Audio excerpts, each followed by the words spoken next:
Gostaria de desejar que tudo desse certo, da forma que imagino e sem que esse desejo prejudicasse o meu semelhante. Pense nisso.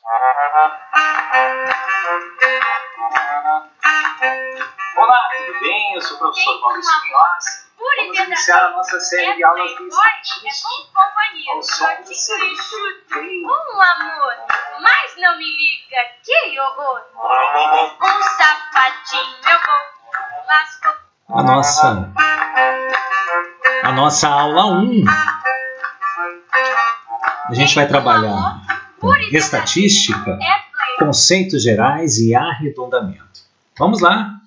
Vamos dar os conceitos gerais de estatística, uma parte conceitual, mas é importante saber dela, tá bom? Conceito geral de estatística é uma ciência, ou tem até curso universitário, tá bom? Que se preocupa com a coleta, organização, ela descreve, ou seja, ela apresenta, analisa e interpreta dados experimentais com o seguinte objetivo: o estudo de uma população, tá bom? Esse estudo pode ser feito de duas maneiras: investigando todos os elementos da população. Uma pesquisa do IBGE é praticamente isso. Ela estuda todos os elementos da população. Ou por amostragem, uma parte. Tá bom? Ok? Que seleciona alguns elementos. A divisão da estatística ela se baseia em duas: a descritiva e a indutiva. A descritiva, ela faz tudo. Faz coleta, organização, classificação, apresentação e análise.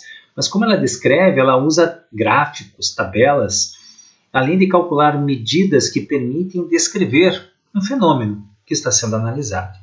Já a indutiva, ela parte de uma amostra, não é de todo mundo, ok? E ela estabelece com essa amostra hipóteses sobre a população de origem. E ela formula previsões, fundamentando-se na teoria da probabilidade. A estatística indutiva ela cuida da análise e interpretação dos dados. Vocês vão usar muito isso quando vocês forem fazer o TCC de vocês na graduação. Vamos lá? Vamos a alguns vocabulários da estatística. O primeiro vocabulário que a gente já falou é população. O que é população? População é um conjunto finito, ou seja, que tem fim, ou infinito, que não tem fim, de indivíduos e objetos que apresentam em comum determinadas características definidas, cujo comportamento a gente interessa analisar, ou seja, ela pode ser grande, infinita, ou pode ser infinita. Ou seja, finita, limitada, infinita, é um grupo muito grande, tá bom? Vamos lá. Quais são os tipos de população? A gente já falou a finita, que ela apresenta números limitados. Se a gente for pegar a idade dos universitários do estado do Pará, vai ter um momento que vai acabar, por isso que ela é finita. E nós temos a infinita, que, por exemplo, se a gente for pegar, apresenta um número ilimitado, né? Infinita de ilimitado. Todas as bactérias do corpo humano. Se a gente for fazer o estudo, nossa, a gente não vai terminar nunca. Tá bom? Vamos lá. Outros conceitos. O conceito de amostragem. O que é a amostragem? É a coleta de informações de parte da população. Isso é uma amostragem. Essa amostragem é chamada de amostra, que a gente representa pela letra M. Então, a coleta de informação. Mas também temos, reduzindo um pouquinho o conceito de amostra, que é uma parte representativa de uma população, que a gente seleciona seguindo alguns métodos, adequados. A amostragem é a coleta da amostra. A amostra é uma parte. O que mais que a gente tem? A gente tem o censo. O que é o censo? Nós temos um censo. A gente faz assim. O que a gente está analisando no censo? Vamos fazer o censo da escola do Dona Branca, por exemplo, uma escola pública. A gente vai fazer um exame completo de toda essa população, então, todos os alunos. Quanto maior a amostra, mais precisa e confiável deverão ser as induções feitas sobre a população. Vou fazer um censo usando, se tem 1000 alunos na escola, se eu usar 500, ela não é tão precisa. Se você usar todas, quanto maior a população, mais preciso é os dados e as informações. Tá bom? Outra é a característica. Característica de uma... o que é a característica de uma pesquisa, por exemplo? É preciso definir quais as características de interesse que serão analisados. Quando a gente fala de característica, a gente vai falar quais são as características do interesse que vai ser analisado. Com base nisso, nós temos o seguinte, a gente vai pensar em atributo e também vai pensar em variável. O que é um atributo? Quando eu falo em atributo, são características de uma população que podem ser ou não medidas. Por exemplo, os indivíduos ou objetos são colocados em categorias e tipos de contas de frequência que ocorre. Por exemplo, a gente vai pegar um atributo, número de filhos tidos de um grupo de casais, correto? E aí a gente vai ver dentro desses atributos os resultados possíveis seriam 0 filhos, 1 filho, 2 filhos, 3 filhos, 4 filhos. Esses são atributos da pesquisa. A variável é um conjunto de resultados possíveis desse fenômeno, tá bom? A gente, por exemplo, as variáveis, eu tenho um atributo, número de filhos. Agora eu posso pegar algumas variáveis, como sexo, masculino e feminino, e o estado civil desses filhos, solteiro ou casado. São variáveis que estão dentro do atributo. Outra, dado é um experimento aleatório. O que é um experimento aleatório? Vou fazer um experimento aleatório. São aqueles que, repetidos com idênticas condições, produzem resultados diferentes. Embora não saiba qual resultado que irá ocorrer, um experimento em geral consegue descrever um conjunto de todos os resultados possíveis que podem ocorrer. Tá? Então a gente faz um experimento aleatório e a gente repete em condições diferentes. Os resultados variam ou podem apresentar condições normais. Tá? Por exemplo, eu vou observar o tempo em que o aluno gasta para ir de ônibus da sua casa até a escola. É um experimento aleatório. Um dia ele pode levar um horário, outro dia ele pode acontecer algum problema. Você analisa de várias formas, mas vai dar uma média, mais ou menos, de qual é o tempo que esse aluno faz, desde que ele não encontre amigos, um monte de coisa. Mas tudo isso é analisado. O ônibus demora, um monte de dados. Tá bom? Isso é um experimento aleatório. Tá, eu vou fazer um experimento, vou fazer um trabalho de estatística. Tá bom? Então, eu não vou entrar muita parte, está aqui a tela, mas a gente vai falar o seguinte. Para mim fazer um trabalho, isso aqui é até um TCC. Eu tenho que definir o problema. O que eu quero pesquisar? Tá bom? O que eu quero pesquisar? Segundo, definir meus objetivos gerais e pesquisa. O que, com esses dados que eu vou pesquisar, qual é o meu objetivo geral? Eu quero, vamos lá, eu vou pesquisar os alunos, porventura, do terceiro ano, que querem fazer engenharia. Qual o objetivo geral? Eu quero o objetivo geral é verificar quais são os alunos que gostam das matérias de exatas. Objetivo específico, aí você vai buscando. O específico é os alunos que tiveram boa nota de sexto ao terceiro ano do ensino médio, do fundamental até o médio. Aí você tem que planejar. Eu vou organizar a minha pesquisa, eu vou fazer um instrumento, vou coletar os dados da minha pesquisa, eu vou apurar os dados da minha pesquisa e depois eu vou expor o meu trabalho. Tá bom? A exposição ela pode ser tabular, ou seja, que eu vou tabular essas informações, ou através de gráficos. Esta é a característica de uma pesquisa. Tá bom? Definir problema, definições de objetivos gerais e específicos, o meu planejamento, a minha coleta de dados, a minha apuração dos resultados e a minha exposição do meu trabalho. Tá bom?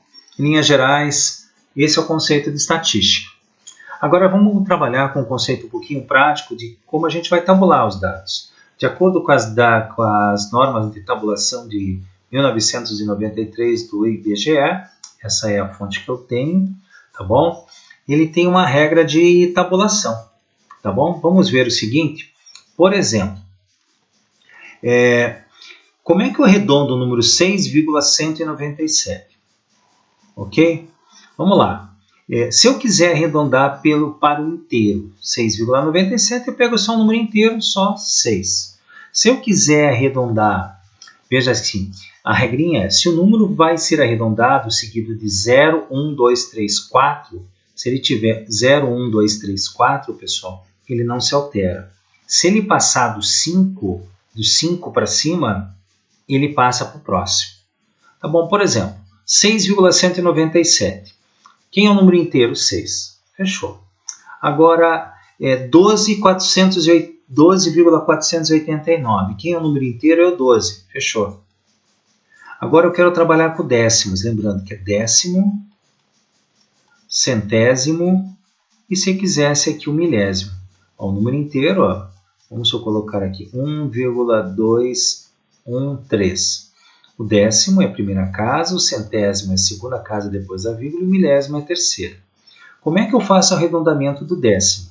Então vamos ver aqui, 20,773. 20, eu quero arredondar no décimo, 7.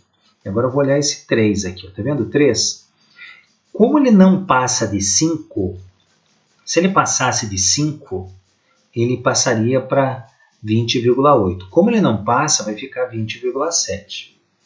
Tá bom? Se nós tivéssemos 20,764, dá uma olhadinha para mim aqui, ó, um 6, na casa do décimo, se eu quisesse arredondar no décimo, como passou do 5, eu vou empurrar esse número aqui, vai subir de 7 e vai passar para 8, ou seja, aproximadamente 20,8.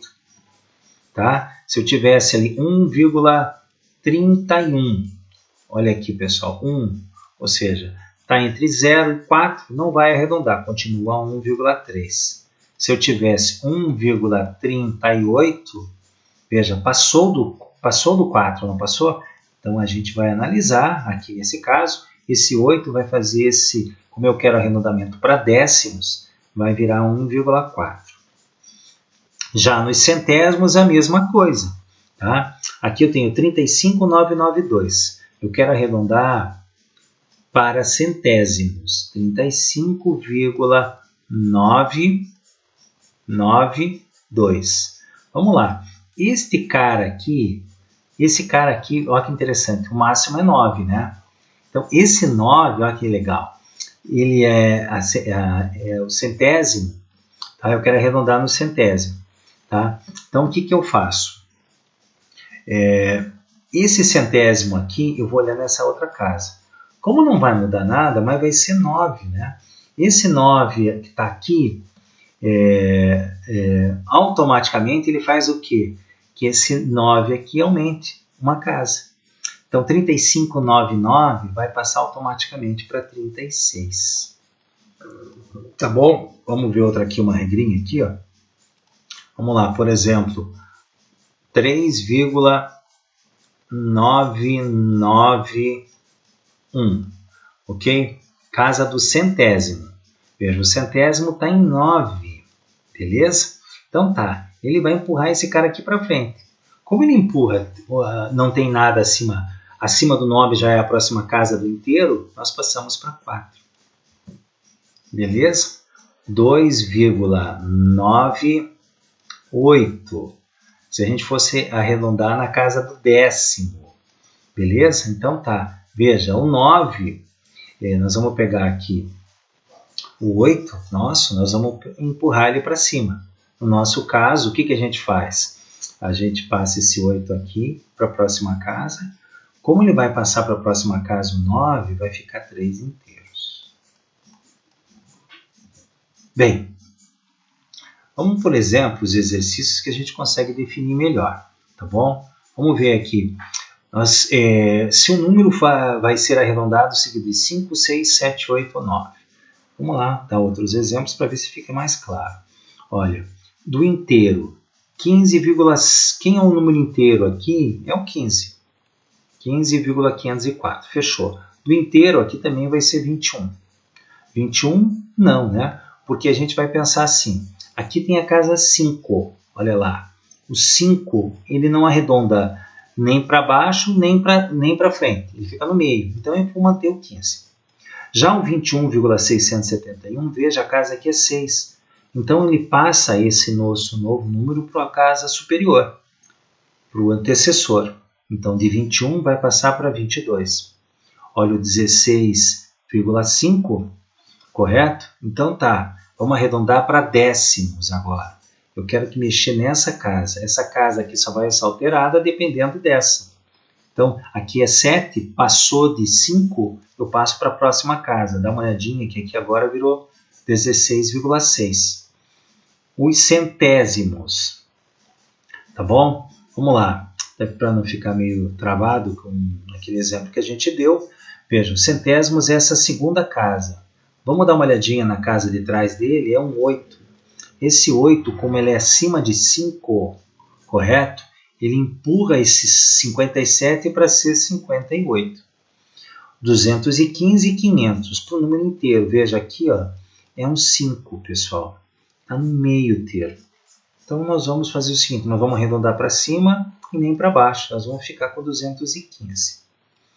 216 e 500. De novo, 5. Continua 216. O décimo, que é essa casa. Ele vai olhar essa aqui, a casa de trás, que é a do 5. Como é 5, 5 não vai para frente nem vai para trás, vai ficar 216,7.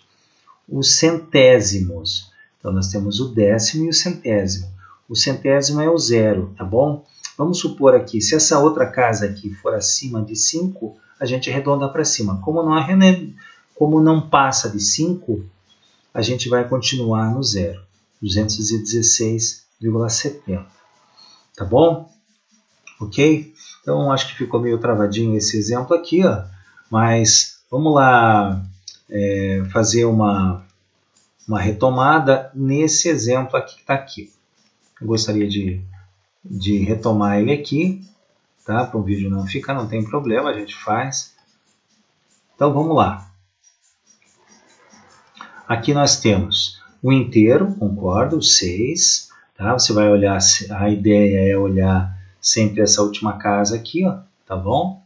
Ok? Se passasse de 5, a gente arredonda, mas não passa, então continua 6. O 12,489. Veja aqui a primeira casa, aqui não é um 4, ok? Então tá, 4 não passa de 5, continua sendo 12. O 20,733, o décimo, a gente vai olhar aqui a casa dos centésimos. É um 3, passa de 5? Não, então continua o 20,7.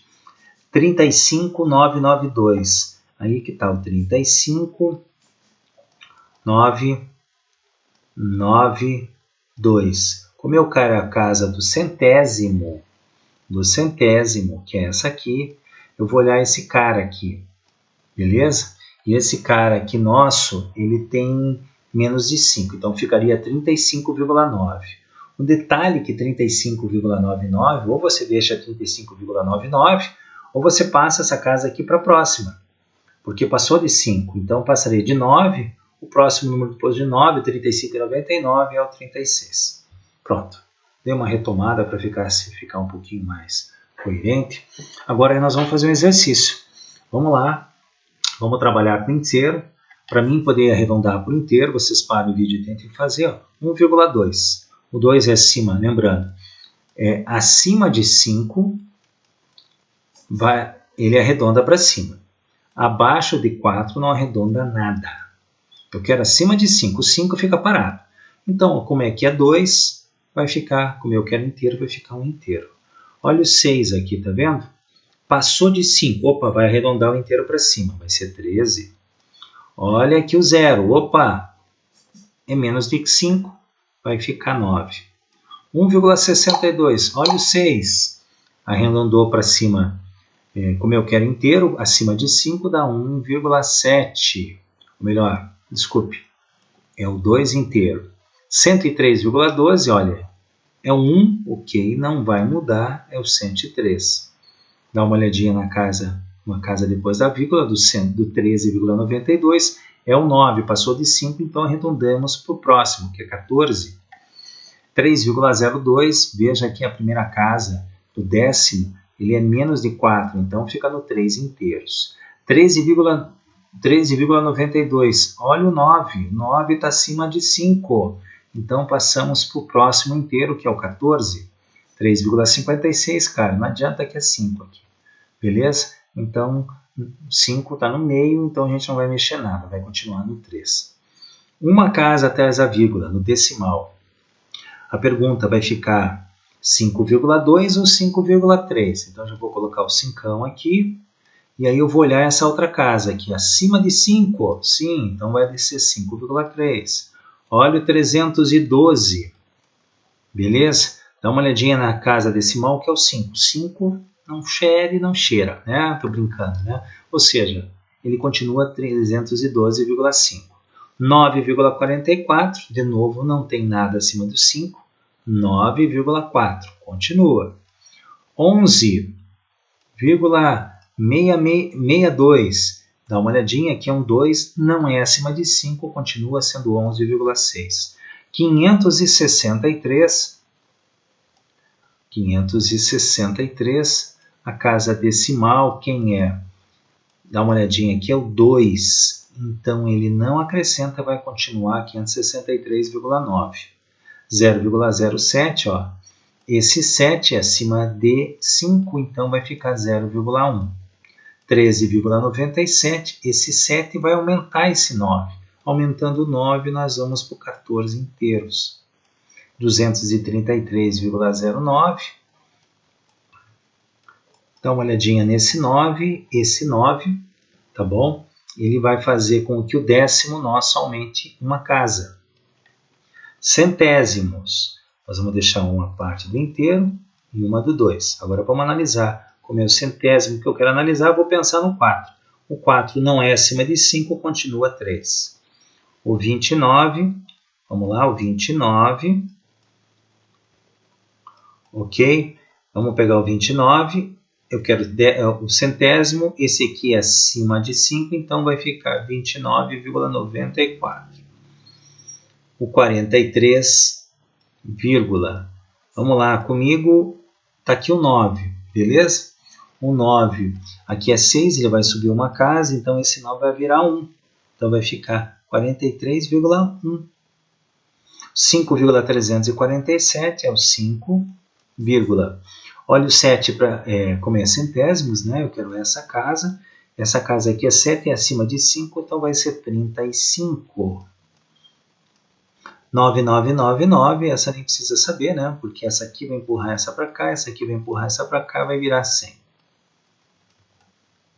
26,688, 26 é o centésimo que eu quero essa casa. Como é 8, vai aumentar essa aqui, vai ficar 81. Tá? E essas três aqui vai ficar por conta de vocês. Beleza, pessoal? Então tá aí. Tá aí o vídeo explicando a matéria de estatística aula 1. Um abraço para vocês e fiquem com o Celi Campelo.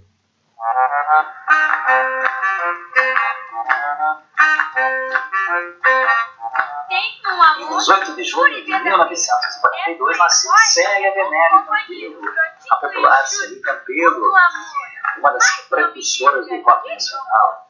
No final dos anos 50 e 60, com as músicas Banho de Lua, Piquinho de Boa Memória e essa música aí, outro legal. Interessante que Celi Campelo, em 1962, parou de cantar aqui, de casar com o contador José Eduardo Duarte Chacon. Em 76 ela voltou para reviver a novela Estúpido de Vivo, com músicas gravadas por ela. Mas infelizmente em 2013, já está em março, aos 61 anos, Celi Campelo nos deixou, deixando marca da sua música nos corações de todos os brasileiros.